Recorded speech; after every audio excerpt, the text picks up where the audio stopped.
Greetings to you all my lecturers, Miss Middleton and Miss Kane.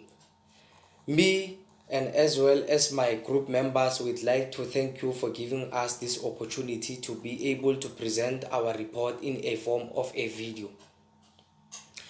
Our report aims to illustrate an example of a fighting aircraft technology that has advanced over the last 36 years, as shown in the movie Top Gun released in 1986, and the new upcoming Top Gun Maverick.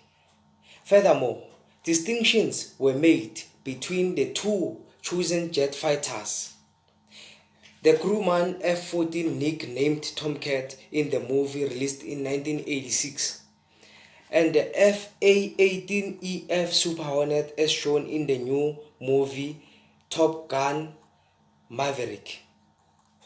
We'll be focusing on between the F-14A Tomcat and the F-18A Super Hornet will be the avionics. Now, in the F-14A, its avionics was managed through an electromechanical computer, which was known as the Central Air Data Center.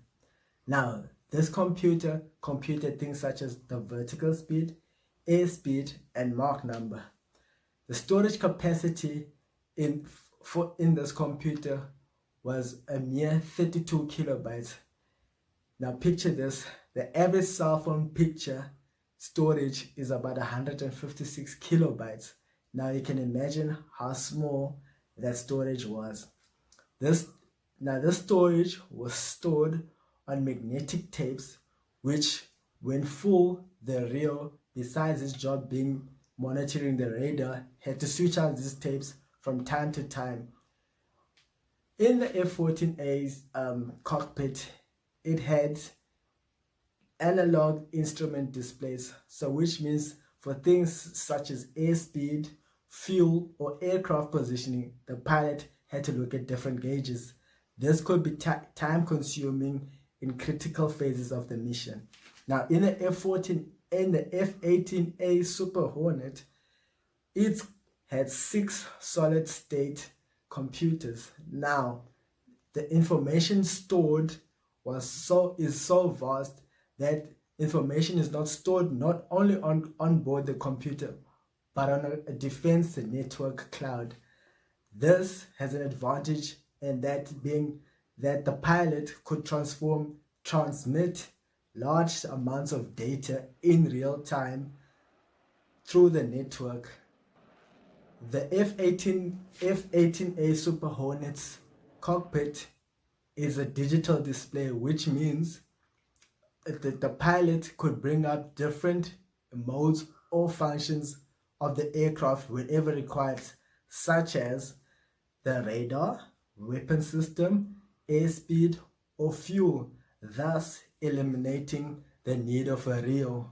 Now, in the next scene, we'll be discussing airspeed measuring devices.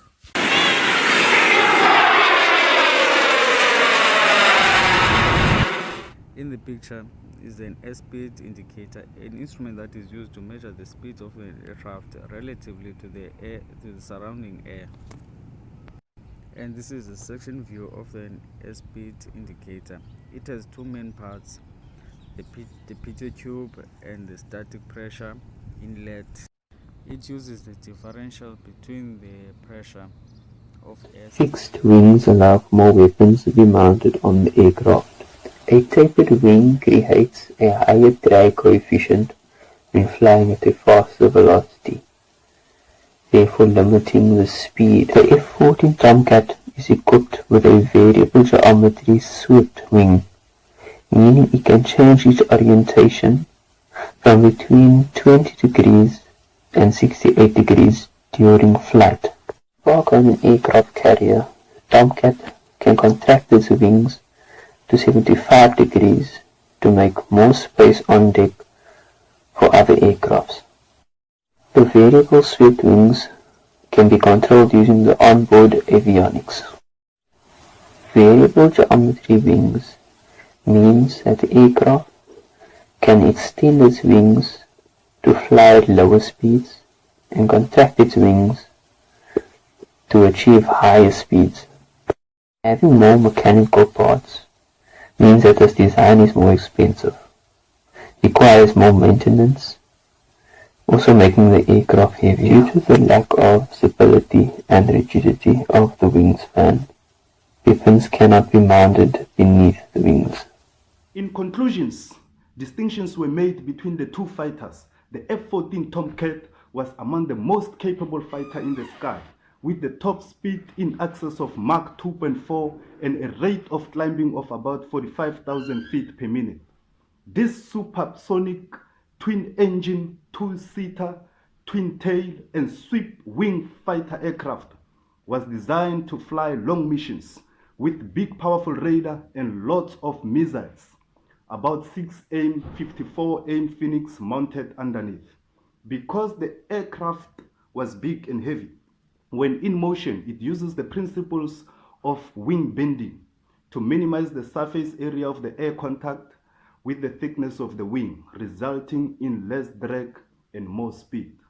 The lift to drag ratio was observed at different bend angles related to turning performance, and with the help of differential equations chosen, better analysis and comparisons were made.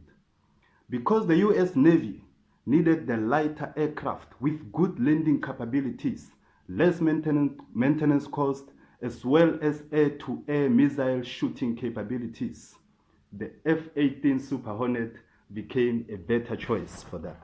However, the F-18 Hornet is also a twin-engine supersonic multi-role aircraft designed as both a fighter and aircraft attacker.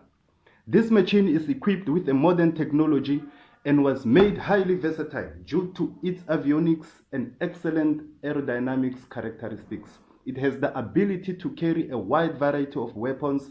Even though it doesn't have AIM 54 Phoenix, it has the AIM 9X Sidewinder, which the F-14 didn't have.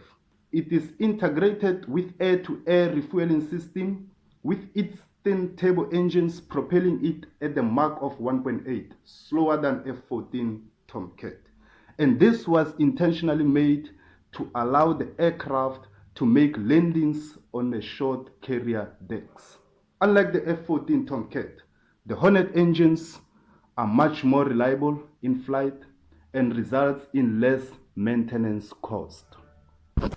And as a result, we can say the Tomcat is the most powerful, while the Hornet is the most agile on the sky.